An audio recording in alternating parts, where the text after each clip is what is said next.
personnel de l'hôpital ci biir hôpital bi la ñu nekk lépp lu ñu def nañ ko def ci hôpital bi et non en dehors de l'hôpital ci loolu mooy suñu position de principe te ci loolu la ñu nekk bâtiment du xëy rek daanu ci ay nit pourquoi durant tout ce temps là prévoir ñu loolu pourquoi durant tout ce temps là wut ñu yeneen solution donc loolu mooy la question de fond ñun on est pour notre hôpital qu'on ne touche pas à notre hôpital su fekkee dañ def ay réflexion nañ ko fi def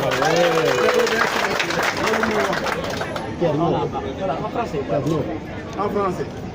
Bon, c'est une délégation du bureau exécutif national qui est venue soutenir le personnel de l'hôpital Matlaboul Fawzeyni. Comme vous le savez, cet hôpital n'a pas été conçu par l'État lui-même. C'est, disons, une daïra qui avait conçu cet hôpital. Elle a légué à l'État qui l'a mis dans son parc. On sait effectivement les limites de cet hôpital. À un moment donné, il était question même de l'agrandir, mais compte tenu des structures, des bâtiments et peut-être même du sol, il était difficile d'aller en hauteur, il était aussi d'aller aussi en largeur. Et de ce point de vue, la solution qui devait être, disons, explorée, c'était un hôpital sur 2 sites, au moins, un hôpital sur 2 sites, et c'est possible. Et d'ailleurs, j'en profite pour le dire, récemment, on l'a proposé aussi pour l'hôpital de Saint-Louis, qui devait être aussi un hôpital qui pouvait être sur 2 sites. Bon, de ce point de vue, nous sommes pour les réflexions, mais nous ne sommes pas pour la délocalisation des personnels, pour la délocalisation des services. Les services qui devraient être délocalisés, des techniciens qui férus à la matière, ont proposé les réflexions pendant que le personnel travaille ici à l'hôpital. Et c'est ça aussi notre position de principe. C'est pas en affectant, en transformant un poste de santé en centre de santé qui devient un centre de santé. Un centre de santé, c'est un plateau plus relevé qu'un poste de santé. Et nous avons refusé aussi cette proposition à Louga. Vous avez vu les 3 districts virtuels de Louga. On s'est battu plus de 5 ans durant sur cette question. Et on a eu gain de cause. Ce n'est pas en affectant un médecin dans un poste de santé qui devient automatiquement un centre de santé. Ça, on le dit. Et ce personnel-là aussi n'est pas un personnel dédié à des centres de santé ou à des postes de santé. C'est un personnel de l'hôpital qui doit travailler à l'hôpital.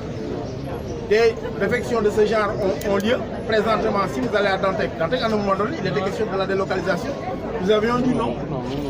Et jusqu'à présent, Dantec n'a pas été délocalisé.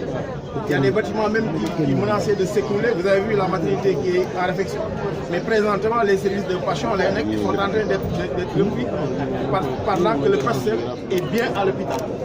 Cet exemple aussi a été vécu récemment ici avec l'hôpital, disons, dans les Louquet de Diourbel.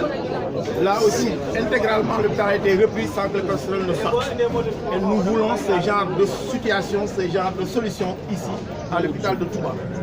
Donc on ne voudrait pas qu'on touche à notre hôpital, tenons à notre hôpital, quitte à en faire un hôpital sur 2 sites, mais là aussi c'est un plan de planification. Voilà en gros ce que j'avais à dire par rapport au Ben.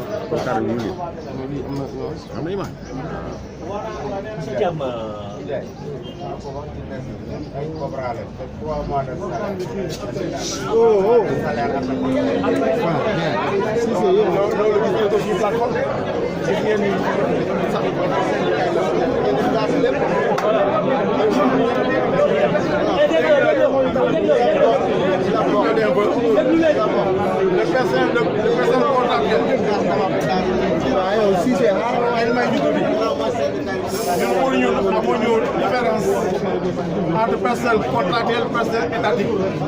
Ñun ñëpp personnel la te ñëpp lañu war a nekk parce que fii la ñu war a liggéey amuñu distinguo boobu bu ngeen gisee sax suñu plateforme bu mujj bi lan la ñuy wax plan Cobra programme JICA ñi fa nekk ak les autres contractuels yi nga xam ne que ça soit prédéterminé ailleurs li ñu war a am yëpp am amuñu différence entre personnel contractuel ak personnel étatique. Les contractuels dañ leen di rassurer que ni kenn du fell dara si seen mbir fii la ñuy toog on va se battre ensemble.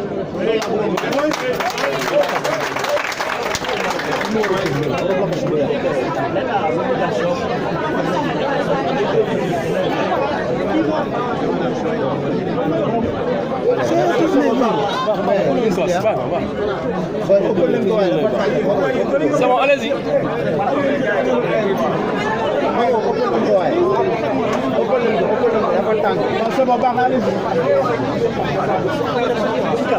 J'ai dit donc l'État a l'obligation de protéger les personnes énergétiques. Alors il faut venir une semaine, un délai d'une semaine pour évacuer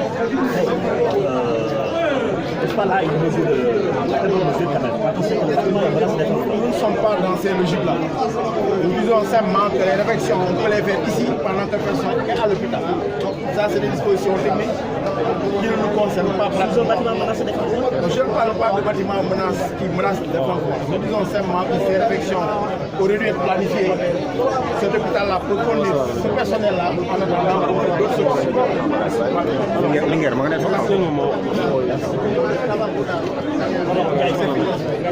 sama saal dama ma xool am jàng ma caago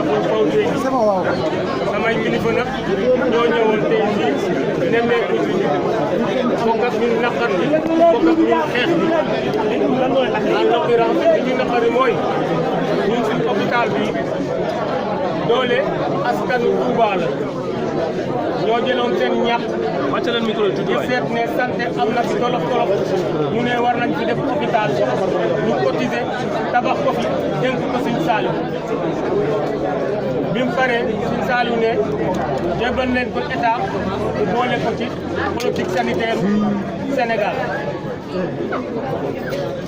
ay at ci ginnaaw ministère ñoo fi ñëwoon ñu ne bâtiment bi dafa amoon ay fissure ñu ne nii war nañ ci jóg ñu ne leen wax nii rek day indi leen ay experts ñu évaluer ñu réellement danger hôpital bi danger bâtiment bi fii yaa danger maanaam ñu saytu ñu dafa nekk kon looloo taxoon ñoom ñu ñëw joxuñ ñu sax expert ñun ñoo fay hôpital ay expert ñu ñëw seetal ñu bâtiment bi liñ ci wax mooy suñ ci defee ay réflexion maanaam génne caniveau yi nga xam ne dafa jege woon kii évacuation regard yi jege woon bâtiment yi suñ ko andalee mën na tax bâtiment bi du gëjëf fissures yi ñu donné ay données techniques yoo xam ne ak suñ service maintenance suñ ci jaaree dina mun a tenir ñoom ñu tabaxal ñu un bâtiment bu koy remplacer loolu la ñu waxoon wax ko sëriñ bi biñ toogee ba ci weeru koor bi ñu ne délai bi ñoom defuñ dara boobu ba léegi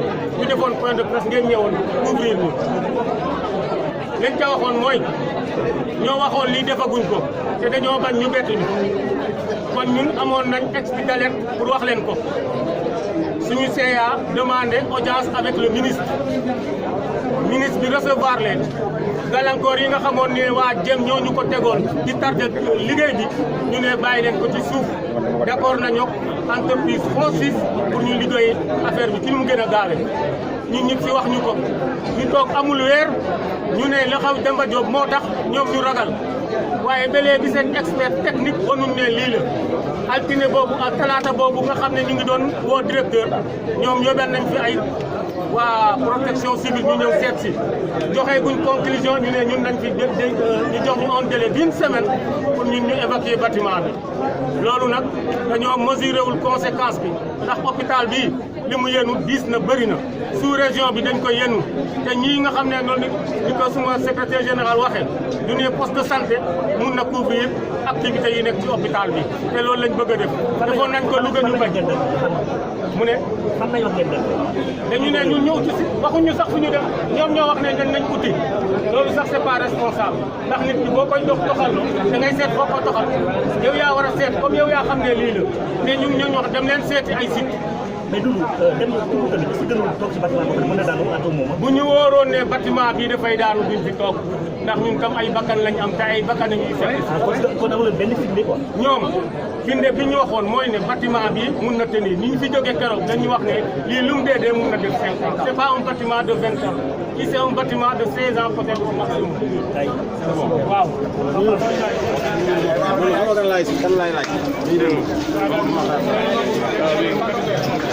Bandung la